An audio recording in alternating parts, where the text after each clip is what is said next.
السلام علیکم معزز سامعین، ہم جس کتاب کا مطالعہ کر رہے ہیں وہ ہے ہاشم ندیم صاحب کی لکھی ہوئی کتاب پریزاد۔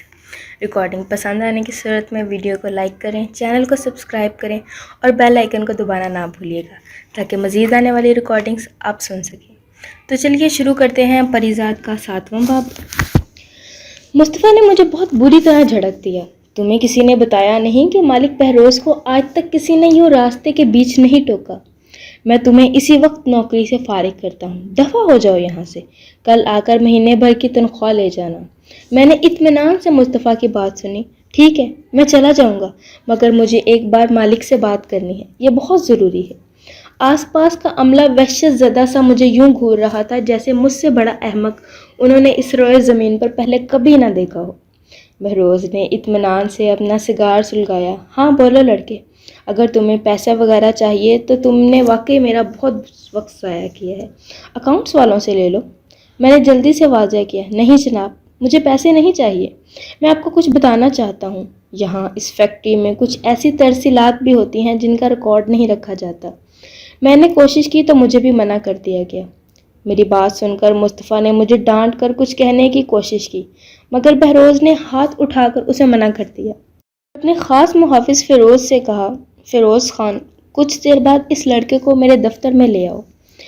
بہروز حسب معمول مختصر سی بات کر کے وہاں سے آگے بڑھ گیا۔ فیروز خان نے مجھے گھور کر دیکھا۔ اسے بہروز کے سب سے قریب سمجھا جاتا تھا اور وہی بہروز کا خاص محافظ بھی تھا۔ اس کے علاوہ بہروز کسی دوسرے باڈی گارڈ پر اتنا بھروسہ نہیں کرتا تھا۔ فیروز خان ہی اس کی خوابگاہ کے باہر رات کو پہرا بھی دیتا تھا۔ یہ سب کچھ مجھے رفیق پہلے ہی بتا چکا تھا۔ میں نے جب بھی فیروز کو دیکھا اسے خاموش ہی پایا تھا۔ شاید اسے بھی اپنے مالک بہروز کریم کی طرح زیادہ بات کرنے کی عادت نہیں تھی۔ رات کی شفٹ کے تمام ملازم فیروز کے ایک اشارے پر دوبارہ اپنے اپنے کام میں جٹ گئے، مگر ان سب کے تاثرات سے صاف لگ رہا تھا کہ انہیں آج رات ہی میری نوکری کے خاتمے کا پورا یقین ہے۔ اور کچھ دیر بعد چپڑاسی نے آ کر فیروز کو بتایا کہ مالک مجھے طلب کر رہے ہیں۔ فیروز نے مجھے آگے بڑھنے کا اشارہ کیا اور ہم دونوں بہروز کریم کے جہازی سائز کے عالی شان دفتر میں داخل ہو گئے۔ مصطفیٰ بھی کمرے میں موجود تھا۔ جانے اس نے میرے بارے میں مالک کو کیا بتایا ہوگا۔ بہروز کریم کے چہرے پر حسب معمول سپاٹ سا تاثر تھا۔ اس نے غور سے میری طرف دیکھا۔ تم تو وہی ہو نا جس سے رفیق نے بھرتی کروایا تھا؟ ہاں کہو، کیا کہنا چاہتے ہو؟ میں نے اس رات کا پورا واقعہ بہروز کو سنا دیا۔ وہ اطمینان سے بیٹھا سگار کے کش لیتا ہوا میری بات سنتا رہا۔ میری بات ختم ہوئی تو اس نے ایک گہرا کش لے کر میری طرف غور سے دیکھا۔ تم جانتے ہو، اگر تمہارا لگایا ہوا یہ الزام غلط ثابت ہوا تو نہ صرف تمہاری نوکری جائے گی بلکہ تمہیں غلط بیانی کے الزام میں پولیس کے حوالے بھی کیا جا سکتا ہے۔ آپ اپنے طور پر اس بات کی تصدیق بھی کروا سکتے ہیں۔ بہروز کریم نے پلٹ کر اپنے عقب میں مؤدب کھڑے مصطفیٰ سے براہ راست پوچھا۔ کہا مصطفیٰ، کیا یہ لڑکا سچ کہہ رہا ہے؟ مصطفیٰ نے ایک لمحہ توقف کے بعد میری طرف دیکھا اور پھر دھیرے سے بولا، جی مالک، یہ سچ بول رہا ہے۔ میں نے چونک کر مصطفیٰ کی طرف دیکھا۔ اس کا جواب میری توقع کے بالکل برعکس تھا، اور اس سے بھی زیادہ حیرت مجھے بہروز کریم کا رد عمل دیکھ کر ہوئی۔ اس نے اطمینان سے سگار کا ایک اور لمبا سا کش لیا اور مصطفیٰ سے کہا، ٹھیک ہے مصطفیٰ، جاتے ہوئے میرے لیے ایک کپ بلیک کافی کا بولتے جانا۔ بہروز کو میرا خیال آیا، لڑکے تم کافی پیو گے؟ میں نے جلدی سے انکار میں سر ہلایا۔ مصطفیٰ کمرے سے جا چکا تھا۔ میں بھی واپسی کے لیے دروازے کا رخ کیا۔ بہروز نے مجھے آواز دے کر روک لیا۔ مصطفیٰ میرا خاص آدمی ہے، میرے وفاداروں میں سے ایک قریبی وفادار، لیکن مجھے اچھا لگا کہ ابھی وفاداری کی یہ نایاب صنف دنیا سے بالکل ہی ناپید نہیں ہوئی۔ تم نے اپنی نوکری کی پرواہ کیے بغیر اپنی وفاداری نبھائی۔ میرے ذہن سے تمہارا نام نکل گیا، بڑا دلچسپ سا نام تھا تمہارا۔ بہروز نے ذہن پر زور ڈالتے ہوئے میری طرف دیکھا۔ میں نے دھیرے سے اپنا نام دہرایا، پریزاد۔ بہروز مسکرایا، ہاں پریزاد، میں نے اس دن بھی محسوس کیا تھا تمہیں اپنا نام کچھ خاص پسند نہیں ہے، تو پھر تم یہ نام بدل کیوں نہیں لیتے؟ میں نے بہروز کی طرف دیکھا۔ نام بدل لینے سے میری قسمت تو نہیں بدل جائے گی مالک، ویسے بھی یہ نام مجھے میری اوقات یاد دلائے رکھتا ہے۔ بہروز نے میری آنکھوں میں جھانکا۔ مرد کو اتنا حساس نہیں ہونا چاہیے۔ دبئی کس لیے آئے ہو؟ میرے منہ سے بے اختیار نکلا، بہت سا پیسہ کمانے، آپ کی طرح بہت بڑا آدمی بننے کے لیے۔ بہروز کے ہونٹوں پہ ایک تلخ سی مسکراہٹ لمحے بھر کو جھلک دکھلا کر غائب ہو گئی۔ بڑا آدمی، جانتے ہو لڑکے، یہ میری طرح کے جو بڑے لوگ تمہیں دولت اور ترقی کے آسمان پر آج چمکتے ہوئے نظر آتے ہیں، سب کو بھی زندگی میں ایک نہ ایک بار تمہاری طرح ایک رات کسی غیر قانونی ترسیل کا پتہ چلا تھا۔ فرق صرف اتنا ہے کہ انہوں نے اس کی خبر دینے کی بجائے اس آلودہ نظام کا حصہ بننے کا فیصلہ کر لیا۔ بہروز کریم اپنی بات ختم کر کے کھڑا ہو گیا اور باہر جاتے ہوئے لمحہ بھر کے لیے میرے پاس رکا۔ گھر جانے سے پہلے اکاؤنٹنٹ سے ملتے جانا۔ میں اپنی جگہ گمسم سا کھڑا رہ گیا اور بہروز کمرے سے نکل گیا۔ صبح چھٹی سے پہلے فیکٹری کا خزانچی میرے پاس آیا اور نوٹوں سے بھرا لفافہ میرے ہاتھ میں تھما گیا۔ اس روز مجھے پہلی بار پتہ چلا کہ بہروز کریم کی اس سلطنت کا اصل دار و مدار کچھ ایسے غیر قانونی دھندوں پر ہے جن کی خبر باہر والوں کو نہیں تھی۔ رفیق کو جب اس سارے معاملے کا پتہ چلا، وہ مجھ پر بری طرح سے برس پڑا کہ آخر مجھے ان کے پھڈے میں ٹانگ اڑانے کی ضرورت ہی کیا تھی۔ اس نے مجھے خبردار کیا کہ ایک بار تو بہروز نے مجھے معاف کر دیا ہے، مگر دوبارہ اگر کبھی میں نے ایسی کوئی غلطی کی تو وہ میرے ساتھ کوئی رعایت نہیں برتے۔ مگر نہ جانے کیوں مجھے دوسرے عملے کے برعکس بہروز کریم سے بالکل بھی خوف محسوس نہیں ہوتا تھا۔ اگلے ہفتے میری ڈیوٹی رات کی بجائے دن کی شفٹ میں تبدیل کر دی گئی۔ مصطفیٰ سے اب بھی میرا گاہے بگاہے سامنا ہوتا رہتا تھا، مگر اب اس کے لہجے اور تیور میں وہ پہلے جیسی سختی نہیں رہی تھی۔ اور پھر کچھ دن گزرنے کے بعد ایک شام جب میں فیکٹری سے باہر نکلنے سے پہلے اپنے برقی کارڈ کے ذریعے واپسی کا وقت نوٹ کر رہا تھا، تب اچانک رات کی شفٹ والے کارکن نے مجھے مصطفیٰ کا پیغام دیا کہ اس نے مجھے مل کر جانے کا کہا ہے۔ میں وہیں گیٹ کے قریب صحرا میں بنے ایک شیڈ کے نیچے مصطفیٰ کا انتظار کرنے لگا۔ مغرب کے بعد مصطفیٰ اپنے محافظوں کے ساتھ وہاں پہنچا اور گاڑی سے اترتے ہی اس نے مجھے پیچھے آنے کا اشارہ کیا۔ مصطفیٰ نے کمرے میں داخل ہونے کے بعد مجھے کنڈی لگانے کا اشارہ کیا اور اپنے مخصوص کرخت مصری لہجے میں بولا، جتنا کما رہے ہو اس پر اکتفا کرنا چاہتے ہو یا پھر کم وقت میں کچھ زیادہ بنانے کی ہمت رکھتے ہو؟ میرا جواب بہت سیدھا سادہ تھا، میرے پاس کھونے کے لیے کچھ خاص نہیں ہے اور میں اپنی ہمت آزمانا چاہتا ہوں۔ مصطفیٰ نے لمبی بات نہیں کی، مجھے بس اتنا کہا کہ رات کو ساحل پر کچھ لانچوں پر سامان آئے گا، مجھے وہ سامان وصول کر کے بہروز کی ایک دوسری فیکٹری کے گودام تک پہنچانا ہوگا۔ اس کام میں میرے ساتھ چند دوسرے معاون بما 4 گاڑیوں اور ڈرائیور کے ہوں گے۔ میں نے زیادہ تفصیل میں جائے بنا حامی بھر لی۔ مصطفیٰ نے میرا کاندھا تھپتھپایا، کام مشکل ہے مگر یاد رکھو، کامیابی ہمیشہ بہادر کا ساتھ دیتی ہے۔ تمہیں یہ سب کچھ قانون کی نظر سے بچ کر کرنا ہوگا اور گرفتاری کی صورت میں تمہارا مالک سے کوئی تعلق ظاہر نہیں ہونا چاہیے۔ امید ہے تم سمجھ گئے ہوگے۔ میں نے سر ہلایا، آپ بے فکر رہیں، میری زبان ہمیشہ بند رہے گی۔ رات ڈھلتے ہی ہم 8 لوگ 4 بڑی جیپوں میں سوار دور دراز کے ایک ویران ساحل پر پہنچ گئے۔ سمندر خاموش تھا، آسمان تاریک تھا۔ ہم سب اندھیرے میں ایک بڑی چٹان کی اوٹ میں گاڑیاں کھڑے کرتے لانچوں کا انتظار کرنے لگے۔ میرے ساتھ وہ 7 کارندے بالکل اجنبی تھے اور ہم میں سے کوئی بھی آپس میں بات نہیں کر رہا تھا۔ دور کہیں سمندر میں لنگر انداز جہاز سے موسیقی اور نوجوان جوڑوں کے گانے بجانے کی آوازیں ہوا کے دوش پر چند لمحوں کے لیے فضا میں بکھر جاتی اور پھر وہی طویل سناٹا ہمیں گھیر لیتا۔ آج 14 فروری کا دن تھا، جسے ساری دنیا میں محبت کے دن کے طور پر منایا جاتا تھا۔ آج جب میں فلیٹ سے نکل کر ڈیوٹی کے لیے فیکٹری کی طرف آ رہا تھا تو میں نے دبئی کے در و دیوار، بازار، سڑکوں کو سرخ اور سفید رنگ کے غباروں اور پھولوں سے لٹے ہوئے دیکھا۔ نوجوان لڑکیاں سرخ لباس میں ادھر ادھر رنگ برنگی تتلیوں کی طرح اڑتی پھر رہی تھیں اور نوجوان سیاہ لباس پہنے اور گلے میں سرخ اسکارف یا ٹائی پہنے محبت کا دن منانے کی تیاریوں میں مصروف تھے۔ شاید سمندر میں لنگر انداز جہاز میں بھی وہی ویلنٹائن کی پارٹی جاری تھی۔ کاش دنیا میں بدصورت لوگوں کے لیے بھی کوئی ویلنٹائن ڈے منایا جاتا ہو۔ یہ ہر تقریب اور ہر تہوار جو محبت سے منسوب ہے، اس پر صرف خوبصورت لوگوں کا قبضہ کیوں جمع رہتا ہے؟ میرا دل چاہا کہ اگر خوبصورت لوگ محبت کا دن مناتے ہیں تو ہم جیسوں کے لیے بھی کوئی نفرت کا دن منانے کی اجازت ہونی چاہیے۔ کچھ تو ایسا ہو جو ہم سے بھی منسوب ہو۔ میں نہ جانے کس الٹی سیدھی سوچوں کے بھنور میں گھرا ہوا تھا کہ اچانک دور سے چند لانچوں کی مخصوص جلتی بجھتی روشنیاں نظر آنے لگیں۔ شاید کوئی سگنل یا خاص اشارہ تھا جو پہلے سے ساحل والوں کے لیے طے شدہ تھا۔ ہم سب ہوشیار ہو گئے۔ میری گاڑی کے ڈرائیور نے ڈیش بورڈ کھول کر اس میں سے پسٹل نکال کر میرے حوالے کر دیا۔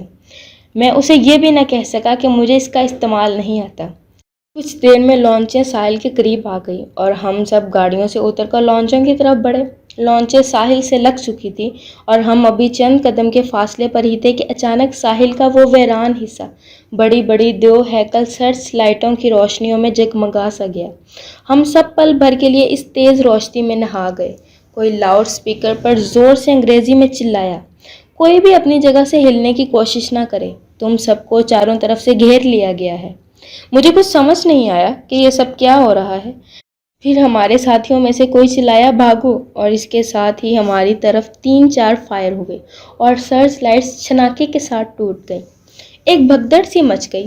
تیز روشنی کے بعد ایک دم چھناکے والا اندھیرا عام اندھیرے سے زیادہ گہرا اور سیاہ ہو گیا۔ لہٰذا ہم سب اندھیرے میں گرتے پڑتے اپنے گاڑیوں کی طرف بڑھے، مگر مجھے راستے میں ایک ٹھوکر لگی اور اگلے ہی لمحے میں گیلی ریت پر اوندھے منہ گرا ہوا تھا۔ لوہے کی ایک سرد نال میری کن پٹی سے ٹکرائی اور کسی نے پوری قوت سے میرے سر پر پستول کا دستہ مارا۔ اندھیرے کا طوفان میری آنکھوں کی پتلیوں سے ہوتا ہوا میرے دماغ کی رگوں میں اتر گیا اور میرے سارے وجود پر موت جیسا سکوت طاری ہو گیا۔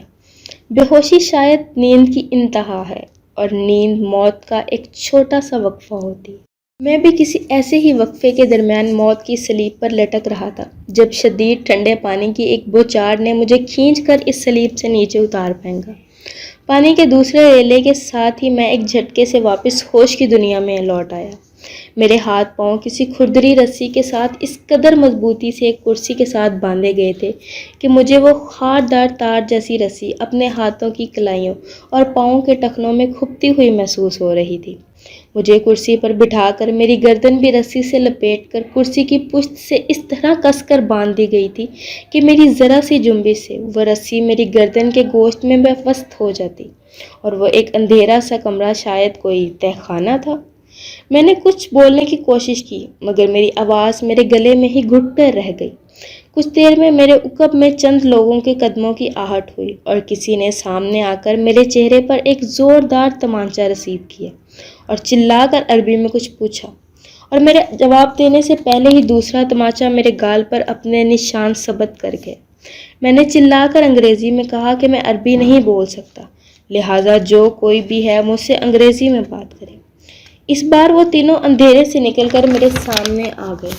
شاید پولیس یا کوئی دوسرا قانون نافذ کرنے والے ادارے کے اہلکار تھے۔ اس بار انہوں نے رابطے کے لیے انگلش کا سہارا لیا۔ ان کے سوال انتہائی مختصر اور انداز بڑا صفاقانہ تھا۔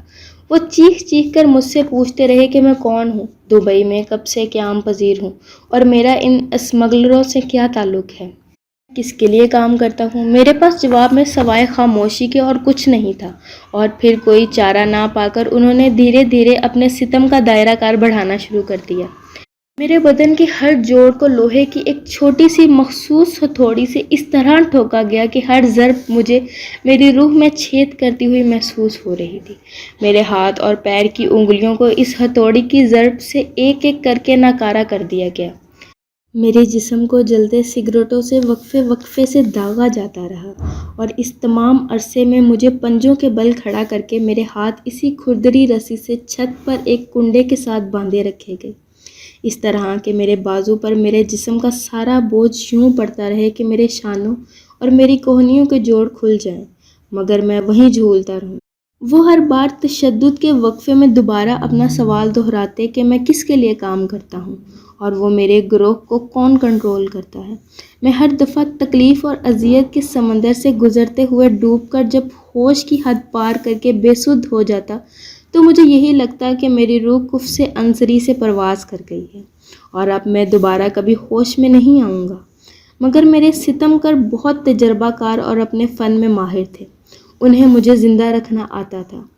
اور پھر ایک وقت ایسا بھی آیا کہ ان میں سے ایک نے تھک کر دوسرے 2 جلادوں سے کہا کہ اسے ڈر ہے کہ کہیں میں مر ہی نہ جاؤں، لہٰذا ہمیں سلطانی گواہ بنا لینا چاہیے اور مجھ سے عدالتی اسٹامپ پیپر پر ایک معاہدہ کر لیا جائے کہ اگر میں انہیں اپنے گروہ کے مالک میں سے کسی ایک کے بارے میں بھی بتا دوں تو مجھے اگلے جہاز میں میرے ملک بنا کسی الزام کے ڈیپورٹ کروا دیں گے۔